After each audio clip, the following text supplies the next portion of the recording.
Matric परीक्षा के लिए ये क्लास जो है बहुत ही ज़्यादा इंपॉर्टेंट होगा। इसमें 2-2 नंबर वाले क्वेश्चन पढ़ेंगे, वैसे क्वेश्चन इसमें शामिल किए गए हैं जो क्वेश्चन आपके हर साल परीक्षा में पूछता है, रिपीट करने वाला क्वेश्चन है, तो हर साल पूछता है तो इस साल ही पूछेगा दोस्तों, ठीक है। तो आइए शुरू करते हैं पहला नंबर क्वेश्चन। पहला नंबर क्वेश्चन में यहाँ पर देखिएगा दिया है कि त्रिभुज के 3 कोण x, y तथा 40 डिग्री है, 2 कोण x तथा 40 डिग्री है, 2 कोण x तथा y के बीच का जो अंतर है 30 डिग्री है, तो कह रहा है x तथा y का मान निकालेंगे, ठीक है। ऐसा जब भी क्वेश्चन कहेगा बनाने के लिए तो देखिए इसको कैसे बनाएंगे। सब यहाँ पर लिखना पड़ेगा हम जानते हैं, ठीक है, हम जानते हैं। क्या भाई आप जानते हैं? तो देखिए हम जानते हैं कि त्रिभुज के, ठीक है, तीनों कोणों का योग, ठीक है, तीनों कोणों का योग बराबर कितना होता है? 180 डिग्री होता है, ठीक है। यहाँ तक तो बात क्लियर है।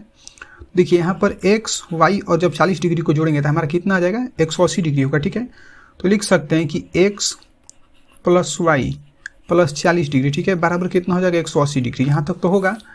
x प्लस y बराबर कितना हो जाएगा? 180 डिग्री, ठीक है। ये प्लस में 40 है तो इधर में आएगा तो ये माइनस में 40 हो जाएगा, ठीक है। तो कितना हो जाएगा? x प्लस वाई बराबर 140 डिग्री हो जाएगा, ठीक है। इसको हम लोग कर लेंगे समीकरण 1। लेकिन हम लोग देखेंगे यहाँ पर दिया है कि 2 x तथा y के बीच का जो अंतर है ना कितना है? 30 डिग्री का है, ठीक है। तो लिख सकते हैं कि x माइनस वाई यानी कि दोनों के बीच का अंतर होगा कितना है?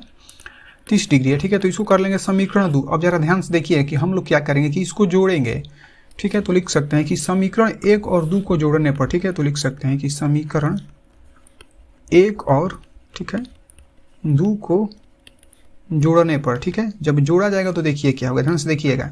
तो जो समीकरण 1 है उसको पहले हम लोग लिख लेंगे, ठीक है। तो देखिएगा समीकरण 1 हमारा दिया है कि x प्लस वाई बराबर में दिया है 140, ठीक है। और जो समीकरण 2 दिया है x माइनस वाई बराबर हमारा कितना दिया है? 30, ठीक है, 30 डिग्री। तो इसको जोड़ना है तो जब जोड़िएगा तो देखिए अब क्या होगा कि एक प्लस में एक माइनस में, तो ये कट जाएगा तो यहाँ पर कितना बचेगा? 2x बराबर 170 डिग्री हो जाएगा, ठीक है। यदि हम लोग x बराबर निकाल देंगे तो 170 कहाँ चल जाएगा? ऊपर में, ठीक है। तो यहाँ पर 170 ऊपर चल जाएगा, नीचे में आ जाएगा 2, ठीक है। जब आप इसको 2 से कटाइएगा तो कितना हो जाएगा? 8 दूनी के 16, 5 दूनी के 10, ठीक है। तो x बराबर कितना आ जाएगा? 85 डिग्री, ठीक है। x बराबर 85 डिग्री आएगा। तो लिख सकते हैं कि समीकरण 2 में रख लेंगे या 1 में, किसी में भी आप लोग रख सकते हैं, ठीक है। समीकरण 2 में x का मान रखने पर, ठीक है, x का मान रखने पर, ये दोस्तों 2-2 नंबर वाला क्वेश्चन है, आपको इसी तरह बनाना पड़ेगा। देखिएगा समीकरण 2 यहाँ पर दिया है कि x माइनस वाई बराबर 30, ठीक है। तो यहाँ पर हो जाएगा x माइनस वाई बराबर 30, ठीक है। तो देखिएगा यहाँ पर कि x का मान अभी हमारा कितना है? 85, ठीक है। तो जहाँ पर x है वहाँ पर हम लोग लिख लेंगे 85 माइनस वाई, उसी तरह रहेगा बराबर में हो जाएगा 30, ठीक है। देखिए 85 को उसी तरह लिखा, जो दूसरे साइड में हमारा 30 दिया है इस साइड में आएगा तो ये माइनस में हो जाएगा, क्योंकि उधर प्लस में है तो ये हो जाएगा माइनस में 30 बराबर, ये माइनस में वाई है, उधर जाएगा तो हो जाएगा प्लस, ठीक है। तो वाई बराबर कितना निकल कर आ जाएगा हमारा? यहाँ पर आ जाएगा 55 डिग्री, ठीक है। तो देखिएगा कि हमारा यहाँ पर 55 डिग्री हो जाएगा, तो x और y दोनों का मान निकल गया, ठीक है। तो चलिए चलते हैं क्वेश्चन पर। देखिएगा यहाँ पर क्वेश्चन में कह रहा है कि x तथा, ठीक है, x तथा y का मान निकालिए, ठीक है। तो यहाँ पर हम लोग लिख सकते हैं कि x बराबर, ध्यान से देखिएगा कि x बराबर हमारा ऊपर में कितना है? 85 डिग्री और y बराबर अभी हमारा है 55 डिग्री, ठीक है। तो देखिए जो पहला नंबर सवाल है आप लोगों का पहला नंबर सवाल बन चुका है, ठीक है। चलते हैं क्वेश्चन नंबर दूसरा पर। ध्यान से देखिएगा क्वेश्चन नंबर दूसरा बहुत ही इंपॉर्टेंट क्वेश्चन है। देखिए यहाँ पर आ चुका है क्वेश्चन नंबर दूसरा। देखिए इसमें कह रहा है दूसरे नंबर क्वेश्चन में कि यदि बहुपद fx बराबर 2x square plus minus 7x plus 3 का शून्यांक जो है p तथा q है, तो कह रहा है कि p स्क्वायर तथा q स्क्वायर का मान निकालने के लिए कह रहा है, ठीक है। तो हम लोग लिख सकते हैं कि px बराबर, ठीक है, देखिए px में जो दिया है लिख सकते हैं कि 2x स्क्वायर, ठीक है, माइनस में कितना हो जाएगा? 7x और प्लस में 3, यहाँ तक तो ये दिया है। तो हम लोग लिख सकते हैं कि a बराबर क्या होता है कि x स्क्वायर का गुणांक होता है, ठीक है। तो देखिए x स्क्वायर का यहाँ पर गुणांक देखिएगा, यहाँ पर देखिए x स्क्वायर गुणांक कितना है? 2 है, ठीक है। तो a बराबर कितना हो जाएगा? 2।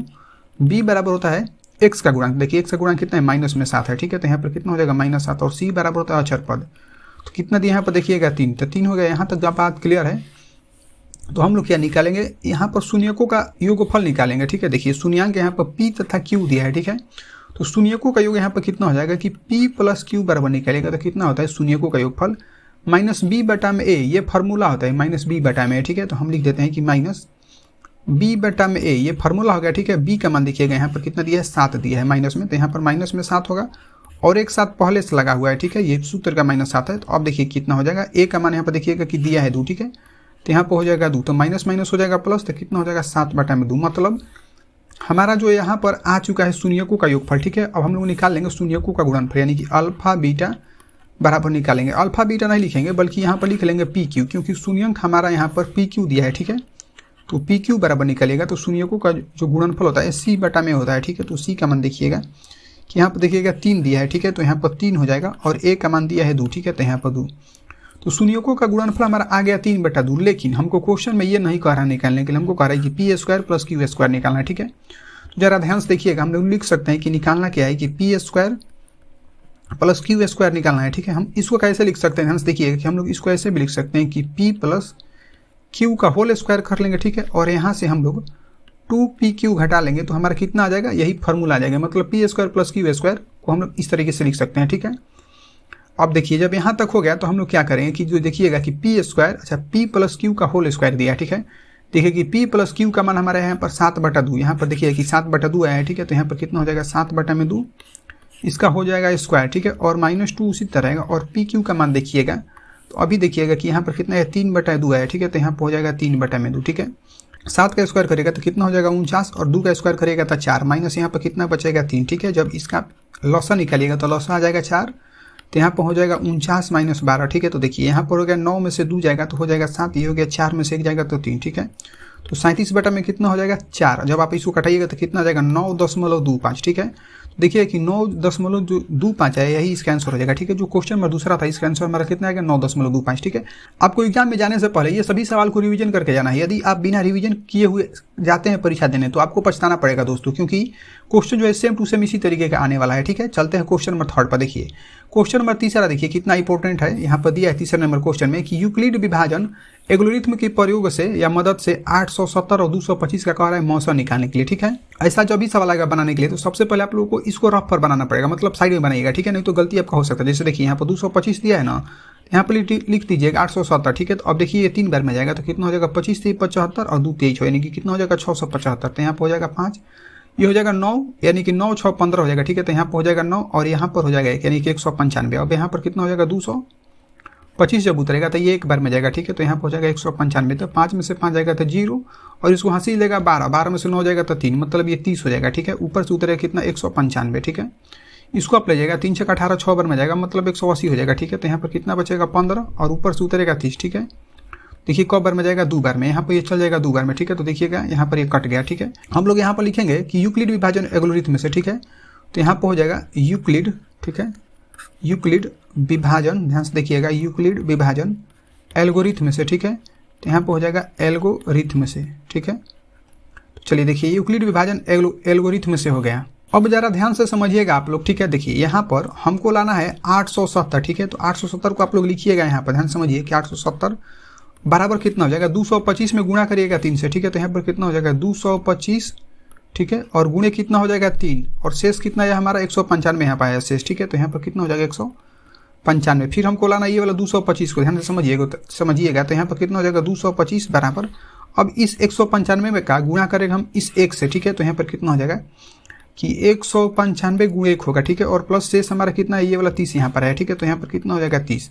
उसके बाद हमको क्या लाना है 195 लाना है। ठीक है, तो 195 को आप लोग यहाँ पर लिखिएगा और बराबर। ठीक है, और बराबर क्या करेगा कि अब इस 30 से गुणा करना पड़ेगा आपको 6 से। ठीक है, तो यहाँ पर कितना हो जाएगा 30 गुणे 6, तो प्लस शेष कितना आया है देखिएगा वहाँ पर तो 15 आया है। ठीक है, अब क्या करेगा कि हमको 30 लाना है, इस 30 को लाना है। ठीक है, तो यहाँ पर कितना लिख सकते हैं कि 30 बराबर 15 गुणे 2। ठीक है, तो कितना हो जाएगा 30, और शेष कितना आ गया 0, मतलब शेष हमारा जब 0 आएगा तभी हमारा जो है HCF आ सकता है। ठीक है, तो हम लोग यहाँ पर लिख सकते हैं कि अतः ध्यान से देखिएगा कि HCF बराबर, ठीक है, तो HCF बराबर हमारा कितना हो जाएगा, यहाँ पर लिख सकते हैं कि HCF बराबर, यहाँ पर देखिए कि 15 आया। ठीक है, तो ये हो जाएगा 15, देखिए ये वाला हमारा HCF हो गया। ठीक है, तो हमारा जो 15 आया था यही हमारा यहाँ पर आंसर हो गया 15। ठीक है, क्वेश्चन नंबर 4 में यहाँ पर देखिएगा कि दिया है कि 2 tan square 45 degree plus cos square 30 degree और माइनस में दिया sin स्क्वायर 60 डिग्री का मान निकालने के लिए कह रहा है। ठीक है, देखिए इसको कैसे बनाएंगे। सबसे पहले तो यहाँ पर जो 2 दिया है ना, 2 उसी तरह लिखिएगा। अब tan 45 डिग्री का मान कितना हो जाता है 1। ठीक है, तो यहाँ पर 1 हो जाएगा इसका स्क्वायर। ठीक है, और प्लस cos 30 का मान देखिएगा तो कितना हो जाता है √3/2। ठीक है, तो यहाँ पर हो जाएगा √3/2।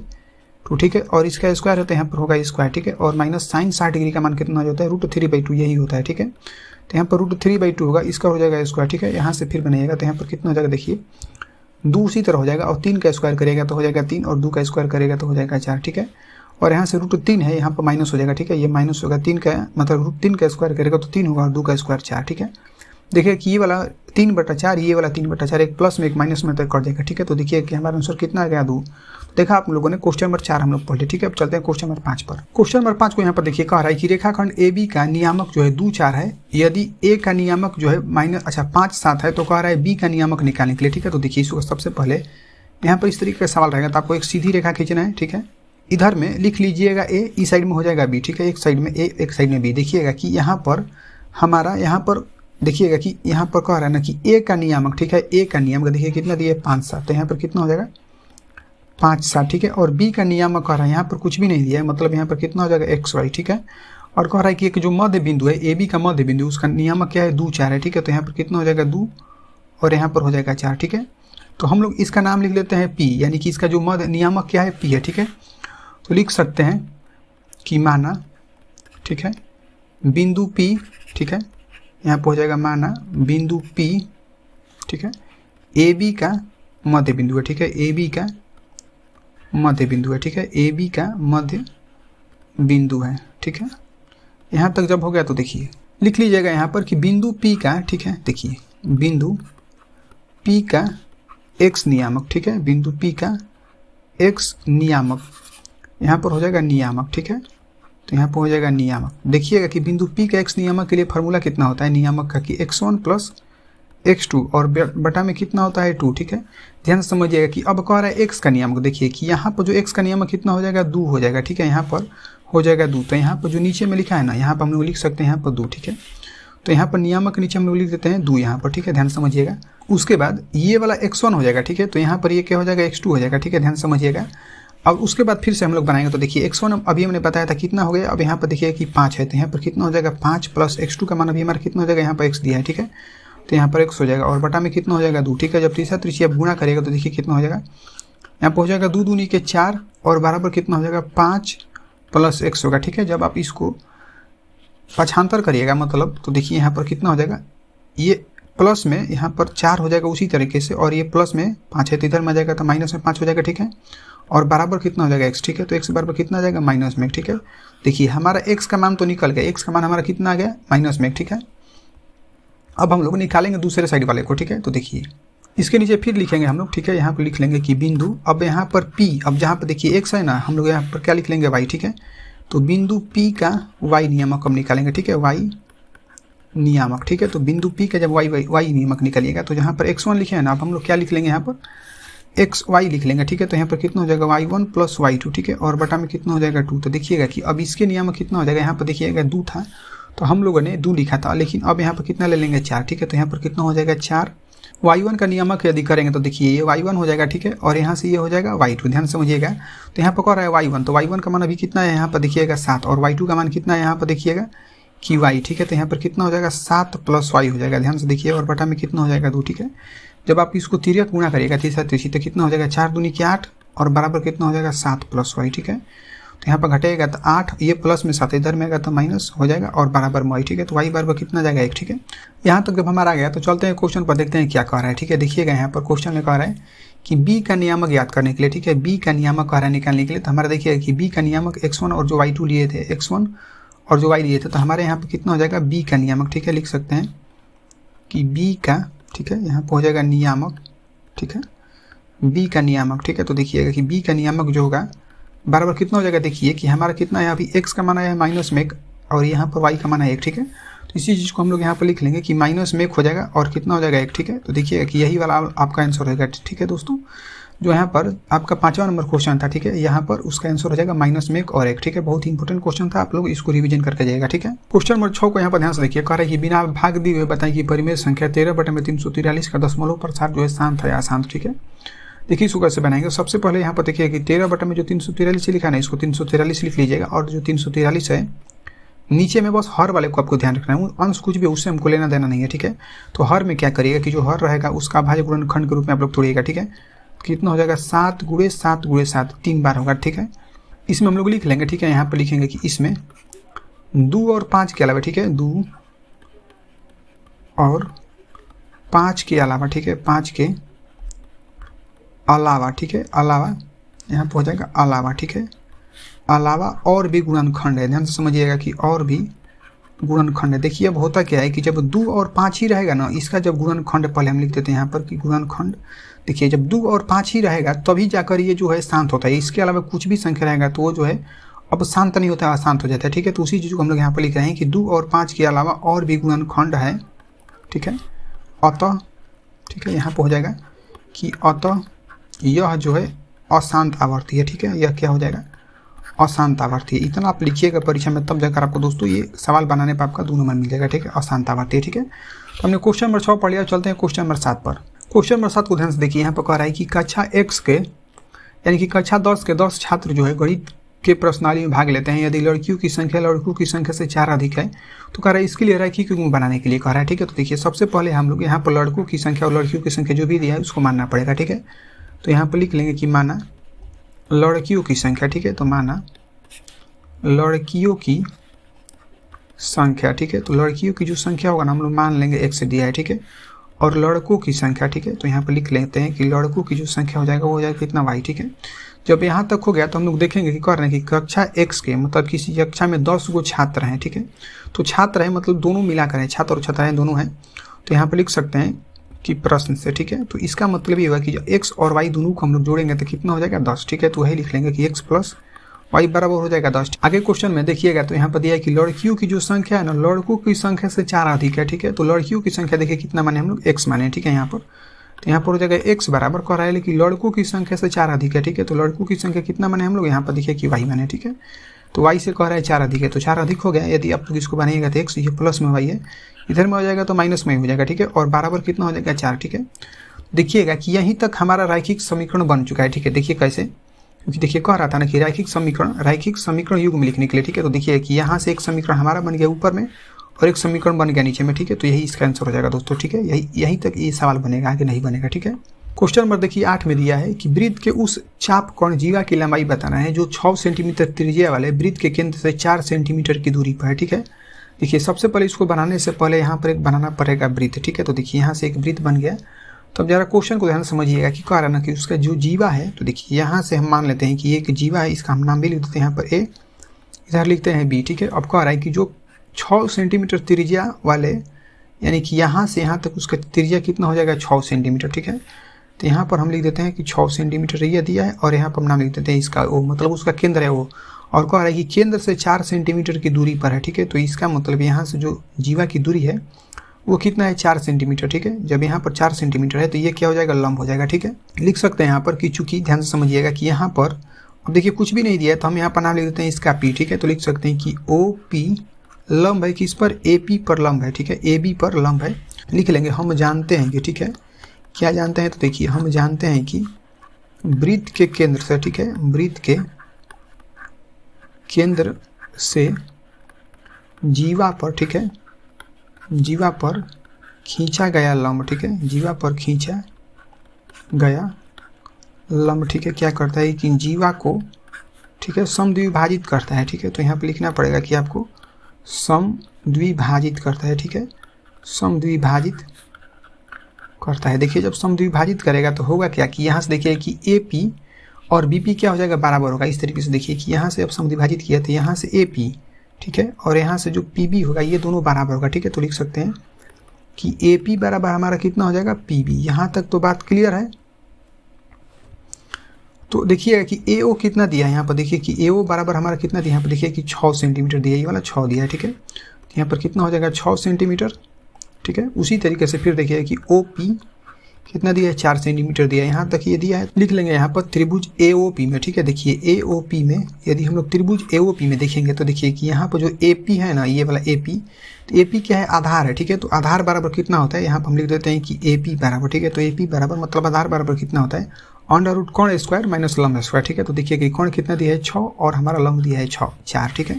तो इसका मतलब 6 का स्क्वायर कर सकते हैं और 4 का स्क्वायर कर सकते हैं, ठीक है। तो देखिए कि 6 का स्क्वायर कितना हो जाएगा 36 और 4 का स्क्वायर करेगा तो कितना हो जाएगा 16, ठीक है। जब आप इसको घटाइएगा तो यहाँ पर कितना हो जाएगा 20 और 20 होगा रूट में, ठीक है। यहाँ पर ये हो जाएगा रूट में, ठीक है।